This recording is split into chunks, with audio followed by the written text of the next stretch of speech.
Cube Radio. 1877-827-2346. OK, on commence avec une bonne nouvelle. OK, la première entrevue, là, aujourd'hui, là, c'est une bonne nouvelle. Je vous le dis. Tombez pas en bas de vos shorts. Prenez pas un accident sur la route. C'est une bonne nouvelle. Avec nous, Francis Chouanière, qui est copropriétaire d'Atma Classique. Là, tu dis quoi? C'est une infopub. Francis, bonjour. Bienvenue à l'émission. Là, je me suis dit, quand j'ai reçu le communiqué, Francis, je me dis, là, on fera pas une infopub pour Atma Classique. Mais je me suis rendu compte que c'est ce que tu affirmes, là, la dernière étiquette de musique classique au Canada. Qui produit encore de la musique classique, mais au moins à grand déploiement. Il y en a encore un autre, Leaf Music, mais sinon Atma, c'est le plus grand qui reste avec, je crois, 25 parutions par année en musique classique. OK, explique-nous la transaction, là. Ce qui s'est passé, puis qu'est-ce qui vous prend, vous autres, de vous lancer dans la musique classique comme ça, avec un label?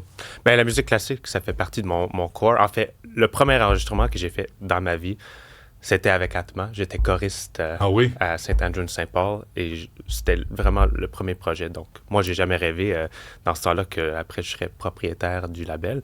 Mais j'ai fait une production, à part de nos productions spectacles qu'on fait maintenant à travers le Canada, on avait commencé aussi notre propre label. On avait déjà maintenant à peu près 9-10 albums.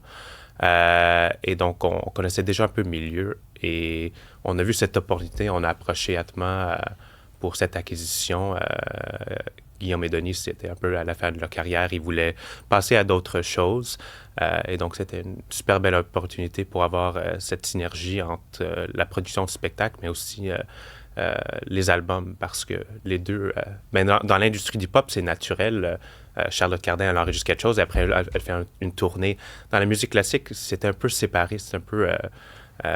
deux modèles, mais maintenant, on veut peut-être vraiment utiliser les deux forces pour promouvoir la musique classique à un plus large public. Mais Francis, quand tu parles de label de musique, là, quelqu'un de mon âge, vieux comme moi, là, j'ai connu les vinyles.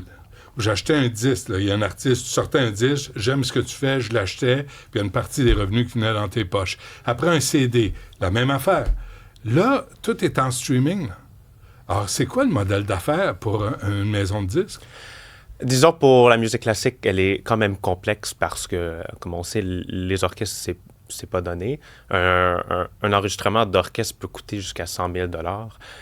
C'est pas comme, disons, un groupe rock avec 4 personnes. 2-3 pouilleux dans un garage. Donc, les coûts sont quand même très élevés et les streams pas nécessairement élevés. Et c'est un modèle d'affaires qui est encore très dépendant sur les subventions, Musique Action, Sodec et d'autres pour un peu balancer ces coûts-là et continuer à être capable de développer 25 albums par année. Mais quand tu parles d'albums, Francis, ça n'existe plus, les albums. On en fait quand même des CD, mais en fait, le marché physique est devenu plus vers le monde hi-fi. Particulièrement un retour vers les vinyles. Ouais. Les gens aiment beaucoup ça maintenant. Et il y a des experts... 50$ le vinyle, là, oui. c'est insensé. Ouais. Moi, c'était 6,99$, puis c'était correct. Maintenant, c'est plus ça. Mais 50$ pour un vinyle, c'est rien pour vous encourager non plus. Oui. Mais les streams, c'est la même chose. C'est quoi, 1000 streams pour... $1, $5 ou quelque chose comme ça. Il faut en faire beaucoup. Mais pour la musique classique, d'une façon ou d'une autre, c'est aussi, pour les musiciens, c'est une carte de visite. C'est un développement d'image. Pour vous amener vers des concerts. C'est ça. On sait qu'on n'a pas le même public que la musique pop. On ne s'attend pas à remplir le Centre Bell. Le public, elle est plus niche. Mais je crois, même avec le streaming, il y a quand même un nouveau intérêt qui se développe, particulièrement vers les jeunes, avec les jeunes pour cette musique. Ils écoutent la musique classique juste en étudiant pour leurs études ou en travaillant. Il y a tous ces playlists classical focus juste pour leur aider à concentrer. Donc, ils intègrent la musique classique d'une nouvelle manière. Maintenant. Mais là, vous êtes 3 jeunes. Tu es avec ton frère? Mon frère et notre ami Gabriel. Oui. Puis là, je me disais, 3 jeunes comme ça, je suis allé... vous remplissez la Place des Arts quand même. Là. Quand vous faites des spectacles, vous la remplissez, la Place des Arts. Ouais. Mais c'est souvent des petits vieux, comme moi.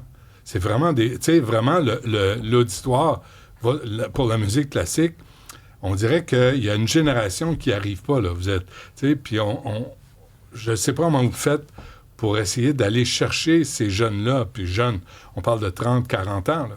C'est ça, mais nous on réussit à diversifier. Dans nos salles, je crois, presque tout le monde qui s'en vient, il voit que, oui, il y a encore des têtes blanches, mais il y a plein de jeunes qui s'intéressent, particulièrement dans notre programmation de musique de film aussi. Ça, c'est votre truc. Ça, c'est notre truc. Ça, c'est un des trucs, c'est certain pour nous. Fais la promotion de ça, parce que je suis allé en voir plusieurs. C'est vraiment, vraiment, vraiment le fun à assister. Là. Mais donc, notre orchestre principal, qui s'appelle Film Harmonique, c'est un jeu de mots, c'est une programmation quand même diversifiée. On fait des ciné-concerts où on projette des films et on interprète la trame sonore en direct. On fait aussi juste la programmation pure symphonique, que ce soit des hommages disons, qui s'en vient la semaine prochaine. James Bond, la semaine prochaine, Studio Ghibli, Joe Hisaishi, on a fait John Williams, mais on fait aussi des collaborations d'artistes. Donc, on a fait Patrick Watson avec l'orchestre, on fait Half Moon Run avec l'orchestre cette année. Donc, le but pour nous, c'est vraiment de diversifier un peu le répertoire de musique symphonique et d'élargir un peu ce public, parce que la plupart du public qui viennent nous voir n'ont jamais vu un orchestre symphonique sur scène. Et donc, ils découvrent ça. Et après, on va dire, est-ce qu'ils vont voir un concert de Mahler ou Sostakovich après? Pas nécessairement tout de suite, mais le développement, il commence très tôt. Ça fonctionne quand même, ça, de le popifier un peu là, avec un Patrick Watson qui attire un tout autre public. Il y en a plein des jeunes, c'est pas votre orchestre, mais avec François Pérusse, moi, j'entendais des jeunes dire avec l'OSM, bien, on veut y retourner voir des orchestres. Oh mon Dieu, c'est le fun. C'est un univers complètement déjanté, mais... Arrête, tu vas pas commencer à inviter des humoristes pour faire la promotion de la musique classique. Non, mais ça marche quand même. Non, je sais bien. C'est drôle, Francis, parce que je parlais de la semaine de relâche, là. Puis là, les écoles ferment, puis les enfants sont envoyés chez eux. Au lieu d'organiser des activités comme aller entendre des orchestres. Tu sais, cette semaine-ci, là, au lieu d'envoyer les enfants à la maison... Une petite séance d'éducation musicale. Oui, mais aussi d'ouverture à la musique classique. Puis au lieu de fermer les écoles, on aurait pu les envoyer à la Place des Arts, aller vous écouter. C'est vrai. C'est bon pour la gestion de stress et d'anxiété, ça. Quand je vais prendre le pouvoir, Francis... Investis en culture, parce que ça prend de l'investissement. Ouais. La musique classique aussi. Là, donc, le streaming, c'est pas payant. Les maisons de disques, les vinyles, c'est cher. Les CD, ça existe peu. Il vous reste les concerts. Puis pour amener les gens à aller vous entendre, Francis Chouanière, en concert, je pense qu'il y a un manque présentement, que ce soit ici, là, partout, toutes les télés, là, on va être honnête, d'intégrer la musique classique aux émissions de variété. On vous entend jamais, on vous voit nulle part. On les voit presque pas, et je crois une des raisons principales, c'est le coût. C'est un orchestre, c'est pas juste un band. On a 4 musiciens pop qui sont très talentueux, mais qui peuvent faire n'importe quoi en style musical. Mais un orchestre, oui, on peut faire orchestre de chant peut-être de 20, mais ça donne pas l'effet d'un vrai orchestre de 60, 70. Mais êtes-vous d'une autre époque? Pour apprécier autant Francis, la musique orchestrale. T'es une vieille âme, là. T'es une vieille... Je t'ai jamais compris. Mais t'aurais dû exister au 20e siècle, là, pas aujourd'hui. Mais j'apprécie... C'est pour ça que j'apporte aussi cette jeunesse. J'apporte aussi une appréciation plus grande, pas juste de la musique classique, mais aussi de la musique d'aujourd'hui. Que ça soit la musique de film, la musique de jeux vidéo, pour moi, la musique orchestrale, c'est la musique orchestrale. On devrait apprécier cette culture vivante. Oui, mais tu sais, il y a beaucoup de balados. Tu sais, des true crime. On fait des balados toujours, ou des humoristes. Est-ce qu'il y a des balados, encore une fois, pour faire la promotion de la musique classique? Bien, pour la musique classique... Au Québec, là... Pour la musique classique, il faut toujours trouver la niche qui va aller rechercher le public parce que les gens connaissent... En fait, c'est surprenant parce que les gens connaissent plus ce qu'ils pensent parce qu'ils ont été exposés à travers... Ça peut même être une pub. Oui. Jean Coutu, c'est Mozart. Hein? Ou Bugs Bunny peut-être a découvert pour plusieurs, la musique classique, du Wagner. Donc, on en connaît plus, mais des fois, on ne sait pas c'est quoi le nom parce que les titres de musique classique, Sonata numéro 1, Mouvement 3, Adagio, ça, le marketing de la musique classique, c'est zéro. Celui-là, c'était zéro dès le début. Donc, ça prend vraiment une bonne stratégie marketing pour aller attirer le public vers quelque chose qu'ils connaissent probablement déjà. Ou après, l'aspect découverte, c'est toujours à développer. Mais longtemps, la musique classique a fait peur avec le décorum. C'est comme si on n'était pas assez pour aller voir un concert classique. Il y a eu ça aussi.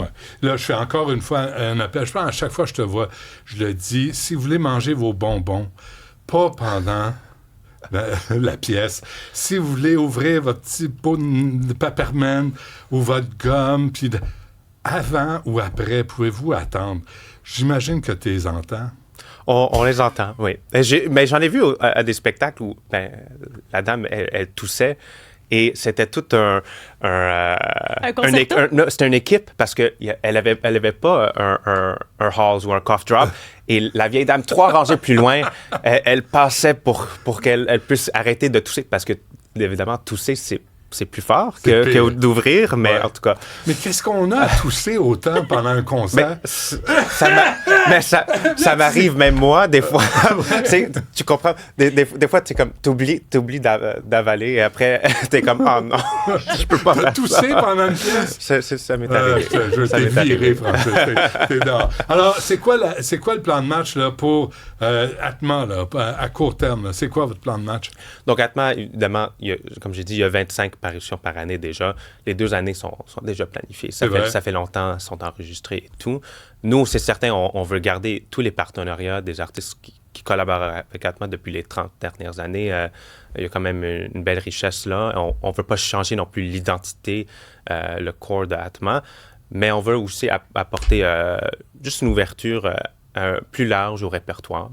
Implémenter aussi des nouvelles stratégies de marketing qu'on pense qui vont vraiment aider. Le prochain concert, infopub gratuite. Metallica symphonique cette fin de semaine à Wilfrid. C'est vrai? Daft Punk la semaine prochaine, symphonique. Ça va être Ghibli symphonique. Ça va être très laid. Parfait. Francis Chouanière, copropriétaire d'Atma Classique, bonne chance. Et puis, allez-y, allez voir, amenez les enfants, amenez les ados. Ils vont vous dire non, je veux pas y aller. Amenez-les pareil. Ils vont sortir. Non, j'ai amené les miens, là. Ils sortent de là transformés. Vraiment, allez-y. Francis, merci. Merci beaucoup.